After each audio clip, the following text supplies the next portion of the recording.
जय माता दी मित्रों, आज हम चर्चा करने वाले हैं एक ऐसी घटना, ऐसे गोचर के बारे में, ऐसे राशि परिवर्तन के बारे में जो 18 साल बाद लगभग होने जा रही है। यानी 30 अक्टूबर 2023 में राहु का राशि परिवर्तन हो रहा है। यानी राहु मेष राशि से मीन राशि में यानी उल्टी गति में जाकर मीन राशि में गोचर करने वाले हैं। वहीं पर अगर देखा जाए तो राहु का जब गोचर होगा तो केतु का गोचर भी कन्या राशि में होगा। और राहु का ये जो गोचर है, केतु का जो ये राशि परिवर्तन है, एक तो 18 साल बाद हो रहा है मीन राशि में, साथ ही साथ 18 महीने के लिए रहेगा। यानी कि देखा जाए तो 30 अक्टूबर 2023 से लेकर और 30 मई 2025 तक राहु देव मीन राशि में रहने वाले हैं और वहीं पर केतु देव कन्या राशि में रहने वाले हैं। आज हम चर्चा करेंगे राहु के बारे में और अगले एपिसोड में मित्रों हम चर्चा करेंगे कि केतु के बारे में। ये एपिसोड होगा राहु के ऊपर कि राहु का 12 राशियों पे क्या प्रभाव पड़ेगा, इसके बारे में इस कार्यक्रम में चर्चा करेंगे। सबसे पहले राहु का मंत्र, ओम अर्धकाया महावीर्या चंद्रादित्य विमर्दनम सिंगिका गर्भ संभूतम तम राहु पर्णमाम्यम। यानी अर्धकाया महावीर्य, यानी कि राहु की अर्धकाया है और महावीर्य का मतलब बहुत ज़्यादा लालसा और महत्वाकांक्षी वाला ग्रह। चंद्रादित्य विमर्दनम, जिसका चंद्रमा और देखा जाए सूर्य से गंभीर शत्रुता है। सिंगिका गर्भ संभूतम तम राहु प्रणमाम्यम, सिंह की सवारी करने वाला ऐसे राहु देव को हम प्रणाम करते हैं। चलिए, सबसे पहले राहु देव कौन है, और ज़्यादातर दर्शकों को जो ज्योतिष के अंदर इंटरेस्ट रखते हैं उन्हें मालूम है, लेकिन फिर भी मैं थोड़ा सा अपनी ओर से पौराणिक महत्व भी आपको बताने जा रहा हूँ और वैज्ञानिक महत्व भी बताने जा रहा हूँ। पहले हम ये जानते हैं कि राहु है क्या, कौन है। तो पौराणिक कथा के अनुसार जब समुद्र मंथन के दौरान स्वर भानु एक दैत्य था जिसने अमृत का कलश या अमृत का पान पी के वो अमर हो गया, तब भगवान विष्णु ने अपने चक्र से उसके 2 भाग कर दिए। यानी कि जो विष्णु भगवान का चक्र था उसके गले से उसको काट दिया, तो ऊपर का हिस्सा या राहु कहलाया और नीचे का हिस्सा जो है, जो धड़ है, वो केतु कहलाया। और ये राहु और केतु के नाम से आगे प्रसिद्ध हो गए। वैसे इस राक्षस का नाम स्वरभानु था। अब वैज्ञानिक महत्व के बारे में मित्रों जानते हैं तो देखिएगा कि सूर्य, ये सूर्य है और सूर्य की परिक्रमा पृथ्वी करती है। मान लीजिए सूर्य है, सूर्य की परिक्रमा पृथ्वी करती है और पृथ्वी की परिक्रमा कौन करता है, चंद्रमा। तो जब जो पृथ्वी की जो कक्षा है और चंद्रमा की कक्षा देखा जाए, जब ये आपस में 2 भागों में ऊपर और नीचे काटती है, यानी कि 2 अक्षांश में काटती है, जो चित्र में दिख रहा है, और उसको नॉर्थ नोड और साउथ नोड कहा जाता है। यानी नॉर्थ नोड और साउथ नोड कहा जाता है और इसको टोटल इस घटना को लूनर नोड कहा जाता है। वहीं पर आपको ऊपर की तरफ केतु महाराज मिल जाएंगे, नीचे की तरफ आपको राहु महाराज मिल जाएंगे, जो कि पृथ्वी की कक्षा और देखा जाए चंद्रमा की कक्षा को 2 भागों में 2 बिंदुओं पे काटता है। आपको चित्र में समझ में आ जाएगा मैं क्या कहना चाहता हूँ। यहीं पर है राहु और केतु, याद रखिएगा। अब राहु और केतु को आपने जान लिया क्या है, कैसे दिखते हैं। वैसे तो दिखाई देते नहीं, छाया ग्रह हैं, लेकिन उसका अनुमानित वैज्ञानिक दृष्टिकोण हमने देख लिया, पौराणिक महत्व देख लिया। अब राहु केतु के कुछ रोचक तथ्य मैं बताने जा रहा हूं जो कि आपको बड़ा हैरान करने वाला है। पहला मित्रों, राहु केतु की कोई अपनी राशि नहीं है। यानी कि अभी तक, यानी कि इस वीडियो 2023 तक और जब से राहु केतु का सर कटा है तब से अभी तक विद्वानों के बहुत अलग अलग मत है। मतलब राहु केतु में जितना कन्फ्यूजन है ना मित्रों, उतना कन्फ्यूजन किसी में नहीं है। कोई ये मानता है कि मिथुन राशि राहु की उच्च राशि होती है, कोई मानता है कि धनु राशि राहु की उच्च राशि होती है। इसी प्रकार से केतु में अलग अलग कन्फ्यूजन है, कौन मित्र है कौन शत्रु है, लोग अलग अलग तरीके से अलग अलग विद्वान डिस्क्राइब करते हैं, बिल्कुल कन्फ्यूजन है इसमें। साथ ही साथ सबसे बड़ी इंटरेस्टिंग बात मैं आपको बताऊं, राहु केतु एक ही शरीर से उत्पन्न हुए हैं। यानी कि एक आत्मा दो जान है, लेकिन उसके बाद भी देखा जाए दोनों में भी आपस में शत्रुता है। यानी जब देवता का दर्जा दोनों को मिल गया, राहु को और केतु का, तो एक दूसरे से भी चिढ़ने लगे और एक दूसरे से भी शत्रुता इन्होंने कर ली, जैसे भाई भाई आपस में लड़ते हैं। इसी तरह से देखा जाए तो दूसरा इंटरेस्टिंग पॉइंट क्या है, राहु जिसकी कुंडली में प्रबल होता है ना, वो बहुत बड़ा कॉपी कैट होता है। अब कॉपी कैट का मतलब कि ऐसे व्यक्ति के अंदर चालाकी और देखिए चालाकी जन्मजात होती है। ऐसे लोग बहुत चालाकी करते हैं, बुद्धि से बहुत तेज होते हैं, साथ ही साथ किसी चीज़ की कॉपी करने में मास्टर, जैसे कहते हैं ना, जूते की कॉपी बना ली, सॉफ्टवेयर की कॉपी बना ली, उसकी नकल बना ली, कॉपी करने में बड़े एक्सपर्ट होते हैं, ओरिजिनल को भी मात देते हैं। जिनका राहु अच्छा होता है, याद रखिएगा स्टूडेंट, जिनका भी राहु अच्छा होता है तो कहीं ना कहीं केंद्र त्रिकोण में बैठा है, शनि की राशि, बुध की राशि, शुक्र की राशि में बैठा है, तो मान के चलिए ऐसे लोग कॉपी कैट बड़ी जल्दी कर लेते हैं। किसी की लाइफस्टाइल को फॉलो करना, कोई टेक्नोलॉजी की कॉपी करना बहुत अच्छा कर लेते हैं और सक्सेसफुल हो जाते हैं। साथ ही साथ केतु के बारे में बात करें तो केतु जो ग्रह है वो इंट्यूशन वाला होता है। यानी केतु जिसका भी स्ट्रांग होता है, और केतु किन राशियों में स्ट्रांग होता है ये बड़ा कन्फ्यूजन है। केतु अधिकतर मित्रों जो राशियां हैं बुध की, गुरु की, शुक्र की राशियों के अंदर स्ट्रांग होता है। याद रखिएगा, बुध की राशि, गुरु की राशि, शुक्र की राशि में स्ट्रांग माना जाता है केतु को। तो यहाँ पर केतु अगर होंगे तो आपकी कुंडली में और केंद्र त्रिकोण में होंगे तो केतु आपका अच्छा है, आपके अंदर इंट्यूशन पावर हो जाएगी। यानी आपको एक अनुभव पता चलेगा कि आगे क्या होने वाला है, 10 साल बाद टेक्नोलॉजी कहाँ जाएगी, आपको बुरे और अच्छे की इंट्यूशन आने लगेगी, आपके अंदर इंट्यूटिव पावर आ जाएगी, जिसके कारण आप जो हैं अपने भविष्य को अच्छा बना सकते हैं। तो राहु और केतु दोनों अगर अच्छे हो जाते हैं तो कहीं ना कहीं एक में चालाकी बहुत अच्छी मिलती है और एक में इंट्यूटिव पावर ज़्यादा मिलती है।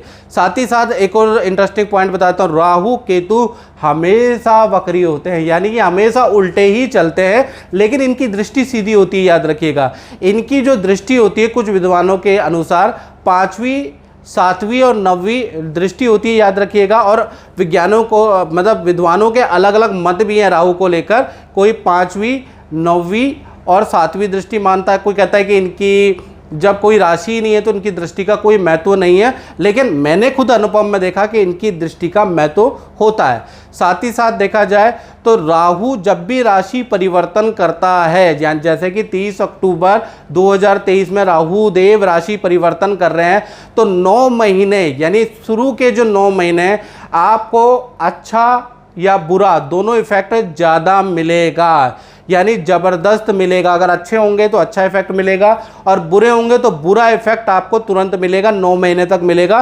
फिर अंतिम के जो 9 महीने वो कहीं ना कहीं नॉर्मल होते हैं, यानी कि 9 महीने ज़्यादा इसका अच्छा या बुरा इफेक्ट मिलता है। अब इस कार्यक्रम में मेष से लेकर और मीन राशि के क्रम वाइज एक कार्यक्रम में हम चर्चा करेंगे कि मेष राशि के लिए कैसा रहेगा, वृषभ के लिए, मिथुन के लिए, कर्क के लिए, सिंह के लिए, पूरा डिटेल में ये कार्यक्रम रहने वाला है। और अगर आपको ये कार्यक्रम अच्छा लगता है तो आप मेरे चैनल को सब्सक्राइब जरूर करें। साथ ही साथ देखा जाए तो इस पोस्ट को शेयर करते रहे, क्या पता किसी के काम आ जाए। चलिए अब बात करते हैं राहु के गोचर का सिंह राशि पे क्या प्रभाव पड़ेगा, इसके बारे में चर्चा करेंगे।